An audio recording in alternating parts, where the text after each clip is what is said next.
Tapi kita lihat soal keempat. Man huwal waliyu? Siapa itu wali? Kalau antum dengar kata wali, apa yang antum bayangin? Bisa terbang? Hah? Atau apa?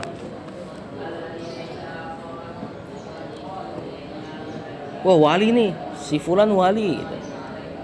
Misalnya. Apa yang antum bayangin dengan kata wali? Wali Allah, jangan macam-macam sama wali Allah gitu kan. Walat ntar misalnya. Nah, kita lihat siapa sih wali itu? Kata penulis, man huwal waliyu? Siapa itu wali? Wali-wali Allah gitu ya. Al waliyu huwal mu'minut taqiyyu. Dia adalah al mu'min at-taqiyyu. Nih, cuma dua syarat jadi wali. Al mu'min sama at-taqi. Mu'min apa mu'min? Taqi? Takwa, betul. Apa dalilnya? Lihat. Allah Ta'ala berkata, ala inna awliya Allahi, ketahuilah bahwasanya aulia ini jamak dari wali. Wali-wali Allah la khaufun alaihim, tidak takut, walahum yahzanun, tidak sedih. Ciri-ciri wali Allah ini tidak takut terhadap apa yang akan datang, tidak sedih terhadap apa yang telah lalu. Lalu Allah kasih ciri-cirinya atau sifatnya wali itu siapa sih? Kayak gimana? Nah, setelahnya alladzina amanu. Pertama nih, yaitu orang-orang yang dia itu beriman, wa kanu yattaqun, dan dia bertakwa. Jadi selama antum dengar fulan wali gara-gara bisa terbang bukan ciri-ciri wali.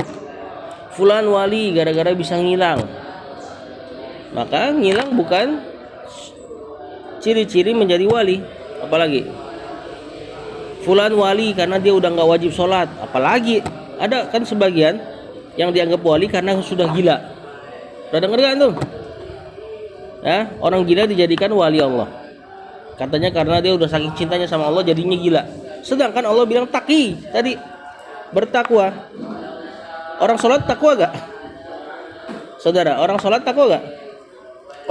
Orang sholat takwa. Kalau ninggalin sholat nggak bertakwa. Jadi kalau ada orang gila dianggap wali, mau kayak gimana, mau ternyata beneran dia bisa terbang, ya, maka antum nggak boleh yakini dia wali Allah. Karena syaratnya cuma dua, mukmin, taqi.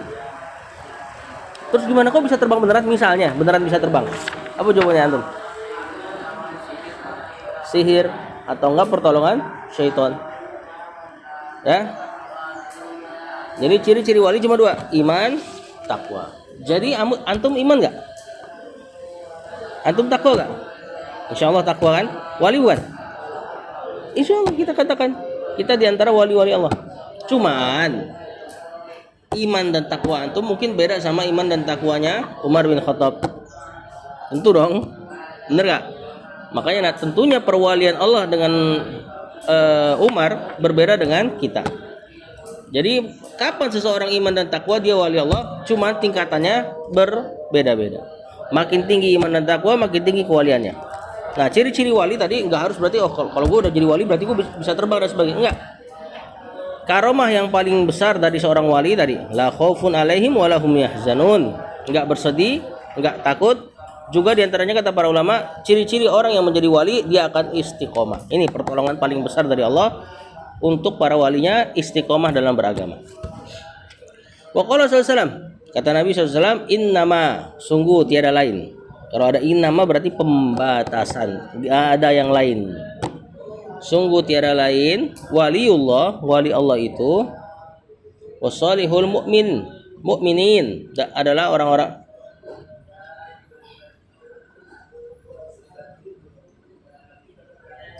wali Allah.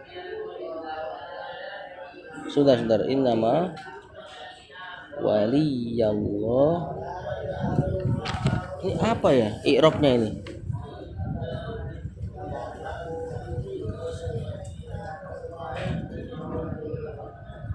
Oh, sesungguhnya waliku adalah Allah. Apa nama terjemahan itu?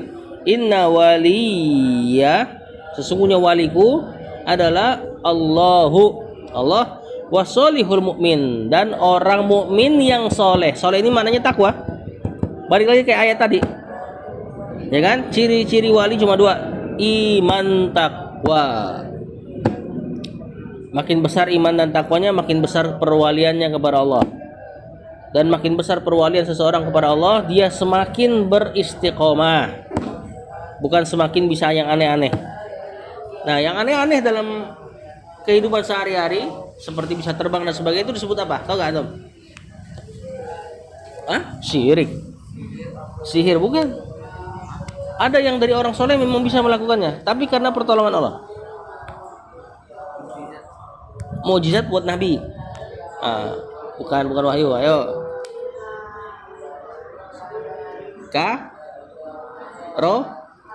Karomah namanya. Nah, tapi karomah ini nggak bisa dipelajari sifatnya. Karomah ini pertolongan Allah yang si orang yang dapat karomah juga nggak ngerti, tahu-tahu terjadi hal tersebut. Contoh seperti Umar bin Khattab, pernah lagi kaum muslimin memerangi satu negeri yang jauh. Umar bin Khattab di Madinah. Tahu-tahu Umar bin Khattab dapat ilham dari Allah untuk teriak, naiklah ke gunung. Padahal dia lagi khutbah.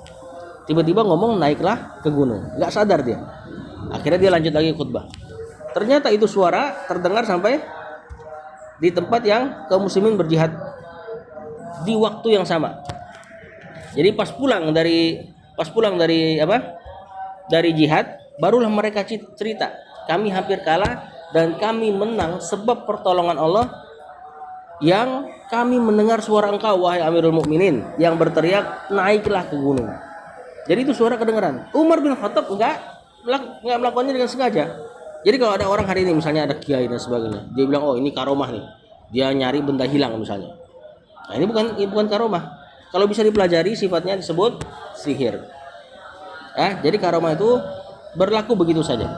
Sebagaimana walaupun Anda nggak tahu valid apa enggak ceritanya, seperti beberapa pahlawan di negeri kita, kayak Pangeran Diponegoro ketika dikepung hilang. Nah itu mungkin dia bukan kalau memang itu karomah, dia nggak menghilangkan dirinya.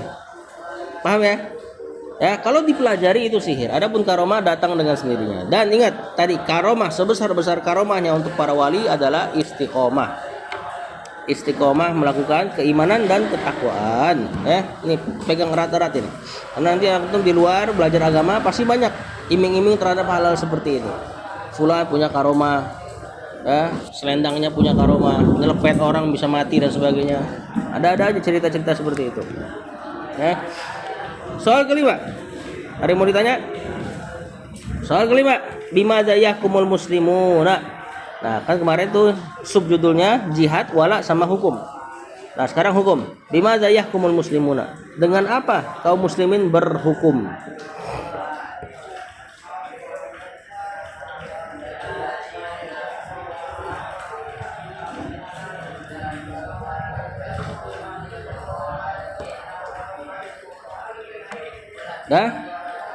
Bimadza yahkumul muslimuna, kata penulis yahkumul muslimuna, kaum muslimin berhukum bil Qur'ani, dengan Al-Qur'an, wal haditsis sahih, dan hadis yang sahih.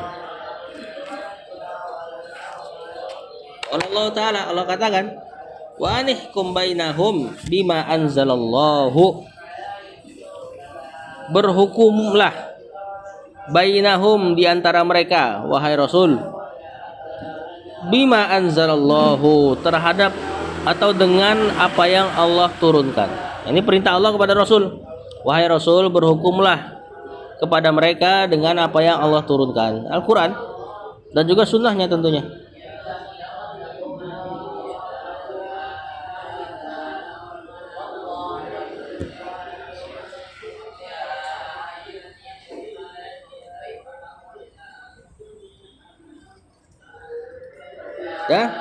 Waqala sallallahu, dan Nabi juga berkata, ini dalam doa nih, ini doa ya. Alimul ghaibi wasyahadah, ya Allah, engkaulah yang mengetahui yang gaib dan yang tampak. Anta tahkumu baina ibadika, ya Allah, engkau tahkumu, menghukumi, berhukum baina ibadika, di antara hamba-hambamu. Engkaulah yang menghukumi hamba-hambamu. Kalau dibilang Allah yang menghukumi hamba-hambanya, gimana cara Allah menghukumi hamba-hambanya?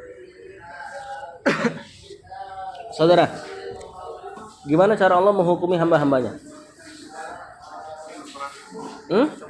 Kasih jawaban bukan. Tadi ini hadis ini pasti nyambung sama cerita di atas. Ya Allah, Engkaulah yang menghukumi hamba-hambamu. Itu dengan apa?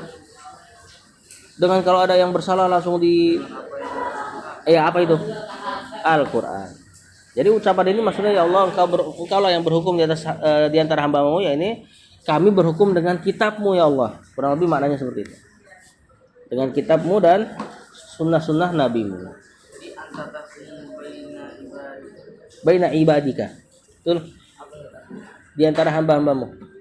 Baina kan zorof kan? Udah belajar belum? Zorof tahu zorof, isim zorof. Ma'a, apa lagi?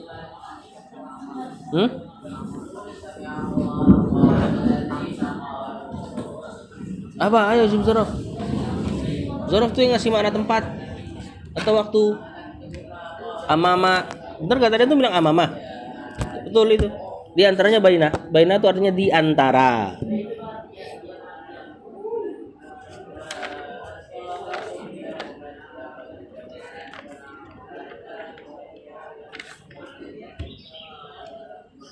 Mungkin ini dulu yang jadi materi hari ini. Ya, ini tentang siapa itu wali Allah dan juga dengan apa seorang muslim berhukum di antara satu dengan yang lainnya. Maksudnya berhukum tuh kalau misalnya ada perselisihan gimana caranya, ya kalau ada yang berantem gimana cara menengahkannya dengan Al-Quran dan hadis. Wallahu a'lam.